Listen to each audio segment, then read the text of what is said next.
with the administrator of the 17th Amendment. And so therefore now senators go to Washington, D.C., and they look out after many times themselves, as opposed to looking out for what is in the best interest of the state that they're from. So the part of our discussion that night was to what can we do? What do we need to do to make sure that that critical balance between the state and the federal government is kept in a balance? You see, I believe that the state of Florida knows best for its citizens. The state of Florida knows best for its students and its children's population and its seniors, not a central government 1,000 miles away. And so whether we're talking about the 17th Amendment or whether we're talking about unfunded mandates, such as the massive expansion of Medicaid, I believe that we need safeguards. And so the 17th Amendment, I believe that when that was passed, I believe that that imbalance between state and federal started to become out of balance. Now, I'm running for Congress, not king. All right? My opponent thinks that I'm running for king, obviously. Steve Sutherland cannot come in there and change the 17th Amendment. I can have opinions on it. I can believe that we're out of balance when it comes to state and federal, that Tallahassee, what goes on here, knows the people better and has better solutions than the federal government. That is my deeply held belief. But Steve Sutherland's not going to repeal the 17th Amendment. I'm running for Congress, not king.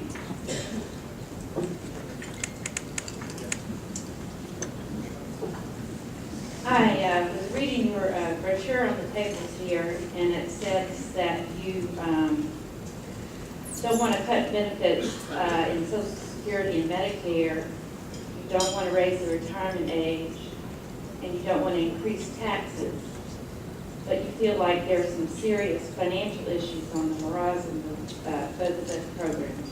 So what are you going to do? We're going to create jobs. I mean, I'm going to tell you something. As far as creating jobs, as far as small business, but you want to know how? That's a fair question. You got 85% of this economy is small business. Not large business, not thousands of employees, but moms and pops all around this country. 85% are small business. Small business is critical to the viability of our neighborhoods and our communities. We're getting hammered right now. Okay, so as far as the money going in, because of the unemployment numbers that under the direction of this administration, we have moved 7 years closer to insolvency in Social Security and Medicare because there's 15 million Americans right now that are unemployed. 15 million. So the best thing we can do right now, at this moment, again, I'm running for Congress, not king, the very best thing we can do right now is create jobs. More people paying into the system, more money that we're going to have to fulfill those commitments to our seniors and those less fortunate. We've got to create jobs, period. We have got to protect and make sure that family businesses out there in this country, okay, are not crushed by the tax burden that currently, I said small business, man. Small business. Okay, I'm a small business owner. All right, and I'm telling you, I'm not talking about major corporations, I'm talking about small businesses. We're getting hammered right now. They're closing everywhere. I drive up and down your streets and I see them close all the time.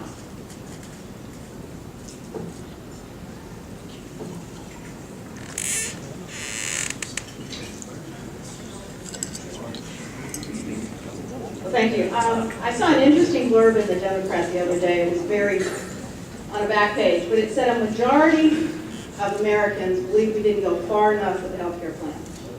They were unhappy with health care, but we didn't do enough. I'm wondering what your view of the health care system in this country was before the Obama health care plan. What did you see as its problems, and what are your suggestions about how you would have fixed it had you been in Congress at that time? Well, if I were king for a day, I guess. As far as our healthcare system, I believe that the quality of our healthcare system and the research, the development, the things that we benefit from for those who have access to it, okay, it is an incredible system. Is it a perfect system? Absolutely not. I believe that we have to have more access. We've got individuals that are uninsured right now. There are some things that I think in the health care bill, as far as students children being able to stay on their parents' plan until the age of 26. You know, I think for students that's a good thing, especially when students are coming out of college now and they're joining the ranks of the unemployed rather than the employed. And that's exactly what's happening. Because if you're not a student, you're going to be unemployed. I mean, you're going to be unemployed and you can't get the health insurance. So I think that's necessary. As far as some of the things that I personally would have liked to have seen, we know in the state of Florida issues such as workman's comp. We could not get our hands around workman's comp in this state until we addressed tort reform. Okay? And in healthcare, it's the same way.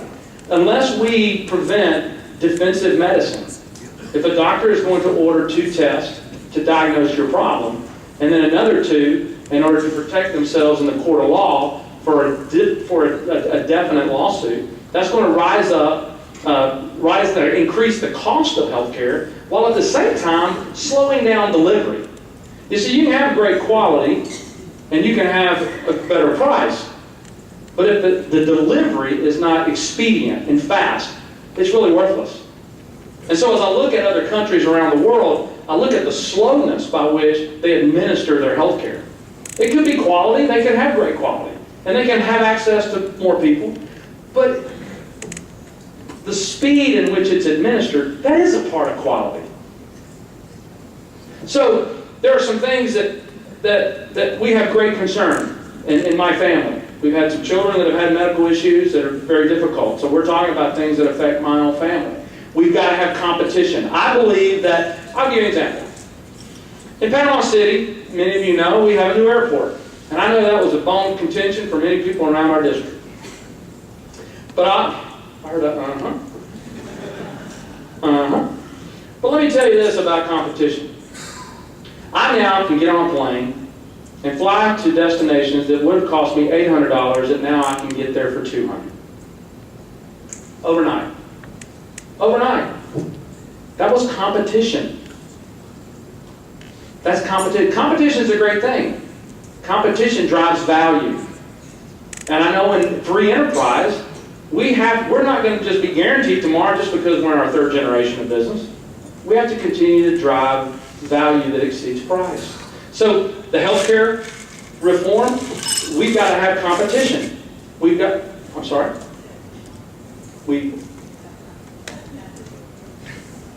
I've got Blue Cross Blue Shield, and I'm going to play you know what, trying to find another carrier to take me and my family and my small business. So I would kind of challenge that.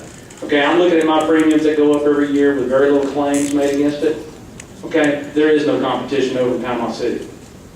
Okay? Whereas if I had an option of 4 or 5 other insurance companies to choose from, I bet you that Blue Cross Blue Shield would get a little right.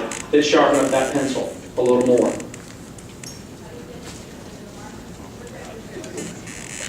Yes, sir. Art, I know your voice carries, man.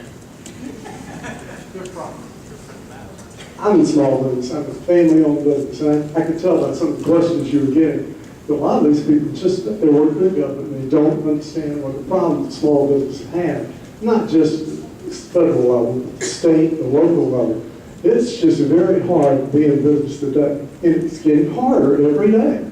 So I agree with what you're saying about that, and I don't know whether I'm going to vote for you or not, but I agree with what you're saying on that point.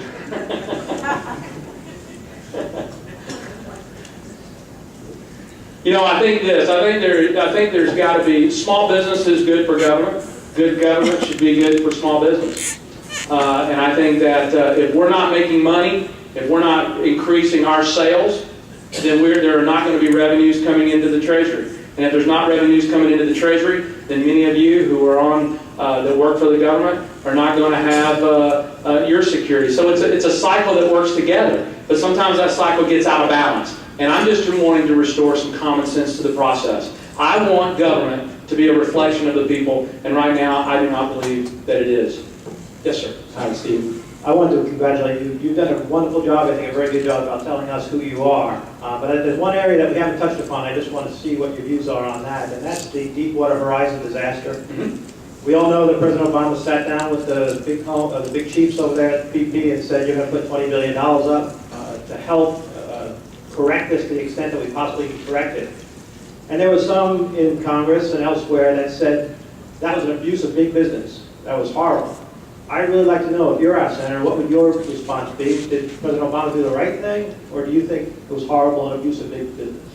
Well, first of all, let me say this. I have a vested interest here. You know, I live in Bay County.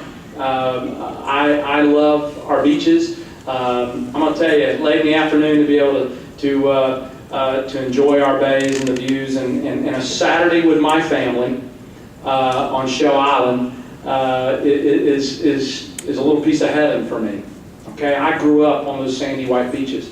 As far as the Deepwater Horizon, it appears to me, from what I see, and I don't have any more exposure to the truth, I don't guess, than you do, but it appears to me that BP cut corners. It appears to me that BP, based upon the violations that have been cited by BP, that much higher than other organizations that are also drilling for oil in the Gulf. BP should pay, and they should pay dearly. That's just common sense. BP should be compensating all of those family businesses, whom are very, very dear friends of mine in Tallahassee, the claims that the small restaurants, that the seafood houses, that the hotels, and that trickles down, it trickles down even to funeral service. Okay, it does. And so therefore BP should be held accountable to give back to those that it is taken from. But I will say this, we've seen BP, just as we saw Katrina. We have seen the federal government be incompetent under Republican administration as well as Democratic administration. I believe that Washington is broke. And it's been broke no matter who's in charge. But I know this, the people around this district, they do not have someone right now that they can talk to, that listens, that represents them. And I believe, again, I've never run for office before, ever. I've been politically active, running our business and our family. And I believe that it is time, whether it's a Deepwater Horizon incident or whether it's a Katrina incident, I believe that we need common sense and courage, quite honestly, to stand up for what is right. So, what a travesty. What a travesty. Did we do enough? No, we didn't do enough. Nor did we do enough during Katrina.